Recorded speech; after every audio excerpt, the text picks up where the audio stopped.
Hey guys, Mr. Marcus here, and as you can see, we're back with some Master League for the Southampton episode 10, I think. Episode 10, I think, of Southampton Master League. So, of course, with Gardas being red carded in the end of the last match, we go into this match against Manchester City with basically Vlad Churches playing at centre-back, which isn't very good. Of course, in the last episode we drew with Leicester City, which wasn't particularly the best sort of way to end the episode, but we did get Alex Oxlade-Chamberlain in, and he was playing left midfield today. He's, of course, on loan, so it's a relatively more realistic signing than you'd expect. But, of course, we're facing off against someone who we have beaten before, thanks to Mangala making a lot of mistakes when he was doing that. Whenever we played them, they seem to make a lot more mistakes when Mangala plays. So I was fortunately and happy enough to see Mangala actually playing. J. Rodriguez was playing centre forward in this match because Graziano Pella was not happy at all for whatever reason, because probably not scored a goal since I don't know when he last scored. What, the first episode, the game against, no, he didn't score. Did he score against Chelsea? I can't even. He did. No, he didn't. I don't know. But anyway, in this episode today, three matches as usual. All three from the Premier League, if I can remember correctly.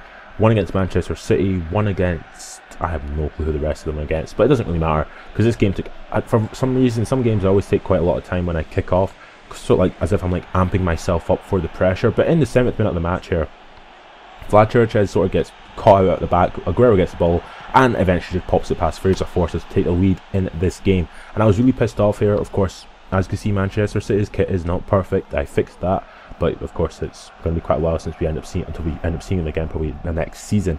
But in the 12th minute of the match here, Mangala gives it straight to J. Rodriguez, who just pings it past Joe Hart to equalise literally about 5 minutes after they'd just taken the lead. So I was happy with this, but again, it's really frustrating seeing Mangala make mistakes like this, because I'm not really like been paying attention to him in real life, of course, but I mean, I've never really seen a player like that make a lot of mistakes in a game. It's quite refreshing to see. But in the 22nd minute here, Alex Oxlade-Chamberlain runs down the left hand side, gets the shot away, and he scores on his return to Southampton on his first game, on his debut return. He scores a goal, which is absolutely fantastic, and he's an absolutely great player. If you want someone with sort of pace who's actually quite strong and can play quite a lot of positions, get Alex Oxlade-Chamberlain. You just will not regret it. He's just such a beast when going forward, as well as defending, as well as just keeping the ball in general. He's just an absolute animal. But the half-time result was 2-1. 2-1 to Southampton. We're doing quite well against the likes of Manchester City. Not conceding too many goals, not conceding too many chances either. Of course, we were ridiculously clinical in that first half, as you can see in the stats, with 2 shots, 2 on target, 2 goals, and they had 78% possession. But coming to the 46th minute of the match here, as Tadic gets on the ball, tries to get past Frank Lampard, doesn't get past him, but gets a nice crossing, which J. Rodriguez heads it straight into Joe Hart's hands. It's a bit unrealistic that Joe Hart sort of saved that, because technically he landed on the line when he saved it. But into the 56th minute of the match here, and Alex Oxlade-Chamberlain just continued to pest Zabaleta till he gets the ball back, gives it basically just straight for J. Rodriguez to ping it into the back of the net on his left foot for us to take a 3-1 lead, give us a 2-goal advantage over Manchester City, and basically more or less secure what could potentially be quite an important win, considering that there are 3 points behind us in the league. So with that sort of logic, I was like, okay, just defend. But in the 64th minute of the match, somehow Mandzukic is onside there, which I was sort of fine with, but he sort of heads it past Fraser Forster, who for whatever reason decides not to bloody save it, and it's really frustrating to see when that happens. But into the last minutes of the match here, Joel Campbell gets an opportunity, gets a shot, which is a good save from Joe Hart, and it goes out for a corner kick, which actually came to nothing.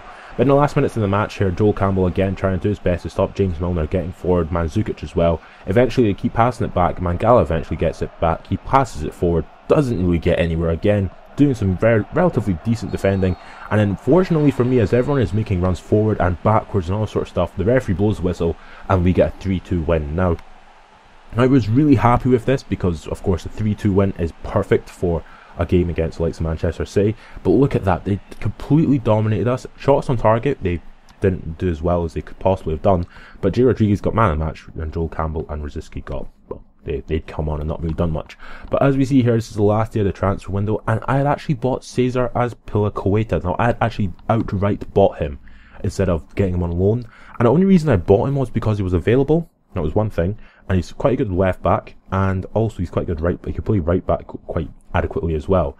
But the thing I really bought him for is the fact that he's only played 2 times for Chelsea this season. they rather play Felipe Luis and Ivanovic than Azpilicueta. So I thought, well, Azpilicueta will come in. I won't really play. I'll play Bertrand a little bit more this season, maybe with a little bit more of Luke Shaw, but then it sort of means I don't have to go outright buy Luke Shaw. I have the opportunity to buy him, but I don't really want him. I mean, he's an alright player, but when I have Azpilicueta who can also play there as well as right back, it sort of allows him to be a more utility player. He can also play defensive midfield, if I can remember correctly. He can play it not that well, but he can play it alright. But let's just stop talking about Azpilicueta or Dave, and go on to talk about the match which we're up against now. So the game which we're going into here is against West Bromwich Albion. And if you can remember correctly, West Brom were causing a pain to me last time I faced them. Now I beat them, but they were just ridiculously difficult to get past. I don't remember why it was so hard, but for whatever reason, like, their just defence is insane. Like some Olsen, and of course scoring an absolute wonder goal with Graziano Pella against Ben Foster. So scoring some really nice goals. Of course, Pella again started this game. J. Rodriguez played on the left-hand side, and Alex Oxlade-Chamberlain played on the right. So, of course, that's really what you want to see in this sort of game. That was really what my sort of game plan in general was, to play Chamberlain on the right, Rodriguez on the left, and Pella up front with either Tadic or Rosicky or someone like that behind them. And it sort of works out quite perfectly because it's a lot of pace on either side, a big guy up front, and some sort of guy in the middle who can actually play proper football. So, the game kicked off, and it was quite a nice little game, this game in particular. Ryan Bertrand was not in form, but I sort of gave the ball to Pella straight away in the first minutes of the match, just to see if he could sort of test Foster. He couldn't really test him there, fortunately for me, and it goes out. Nothing really comes to anything. But in the 10th minute of the match, I get a corner kick, Tadic to swing it in, who swings it in straight into Pella. Pella gets his head on it, and he hits it off the post, really unfortunately for me there, as of course we see Fraser Force make a save in the last minutes of the first half, when literally the game, again, not really much had happened, as we see Pella head it on, and the whistle blows for the half time. So 0-0 at half time. Again, in our game, we're not doing that well going forward. Again, we just beat Man City, and we're just, for whatever reason, it's like we've tired ourselves out. I didn't really like playing this game at all. But in the 50th minute there, I just see Wanyama make a crazy tackle, gives it to Bertrand, who runs and gives it to Pella. Pella eventually does not do anything on the ball here. Eventually skins past Jonas Olsen, gets a shot away. It's an absolutely wonder strike into the bottom corner from the edge of the box, and Pella scores what could potentially be one of his ridiculous amount of goals this season. I don't know what goal tally he's on. I think at the end of this episode I actually look at the goal tally for the Premier League, because it just is ridiculous. But in the 68th minute here, J. Rodriguez from the edge of the box scores his own wonder goal, having seen Pella score his nice little goal into the bottom corner. This time Rodriguez just does a nice little finesse shot right into the top corner. Nothing Foster could have done about that, and we take a 2-0 lead against West Brom, a game which we probably should be winning a lot more comfortably than this.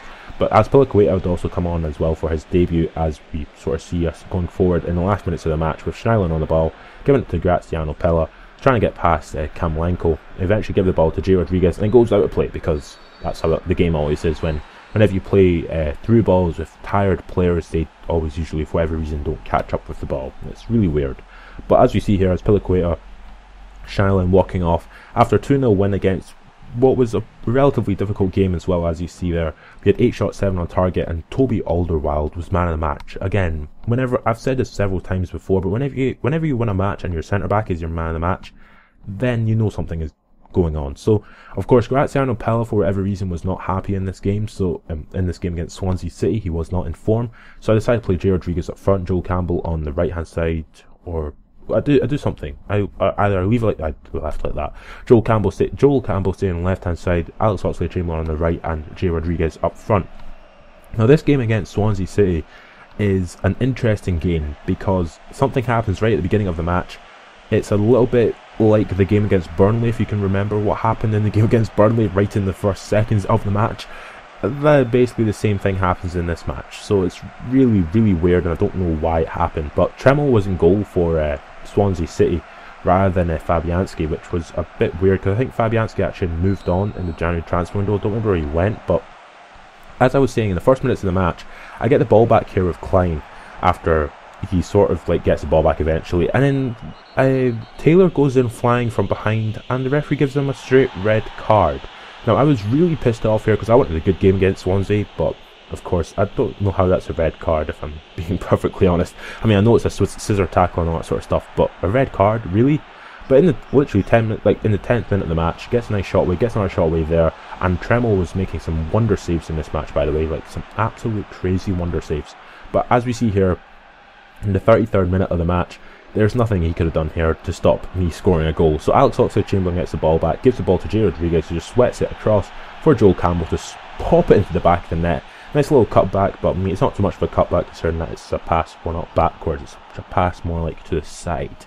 So yeah, Joel Campbell scores like what could be like his 3rd or 4th goal of the season. But as we see here, Alex Oxlade-Chamberlain was completely destroying them on this right hand side, because of course he was going up against no left back in this case, and because of course Neil Taylor had got sent off. So of course I sort of utilised the fact that they were down to 10 men and all that sort of stuff, and just sort of abused it, the fact that I knew that Alex Oxlade-Chamberlain would always be getting away because Jefferson Montero would not be tracking back, to be honest. So at half-time, 1-0 to me. I mean, look at that, 7 shots, 5 on target. They'd had 1 shot, 1 on target, and not much had really happened. But coming all the way up to the 80th minute of the match here, as Stephen Davis had come on, give the ball to Tadic, Tadic to Rodriguez, Rodriguez ends up pinging it back to Tadic, Tadic just pings it in the back of the net, right into the top corner, nothing Tremel could do about it, to give us a 2-0 win against Swansea. A nice little, easy, comfortable victory against the Welsh side, as we go, as I show you a little bit more in the last minutes of the match here, as Tremel comes out to punch it, gives it to Wanyama, and this sort of stuff nothing really happens here. Wanyama just ends up hitting it wide, and that was really about it. But I mean, like, I was really enjoying this game because of the fact that well, of course they were down to 10 men and all that sort of stuff, but it was just such a fun game to play, considering that we'd stayed dedicated to the cause. And of course, I don't care about winning the league this season, I care about getting Champions League football. That's what it's all really about.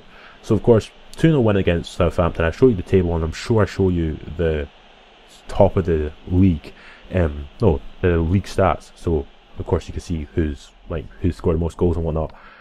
But Jay Rodriguez got man of the match as well, which is quite nice. Manchester United, of course, always win as usual because they're Manchester United. And again, we're still 4 points behind them, which isn't too bad. We're 6 points clear of Chelsea, and we're 8 points clear of Arsenal. So basically, second slot isn't considered like ours yet, but we're doing a pretty decent job there. But as you can see there, Graziano Pella is top of the goal scoring charts in the Barclays Premier League with 14 goals, and Jay Rodriguez is there with like 13 or whatever. It's ridiculous how many goals he has scored this season. Actually, yeah, he's there with 12, and Falcao's there with 13. In the assist ranking, we're nowhere near the top. Graziano Pella has 6. So that's really about it. So if you have enjoyed this video, subscribe to my channel for more, and catch you later.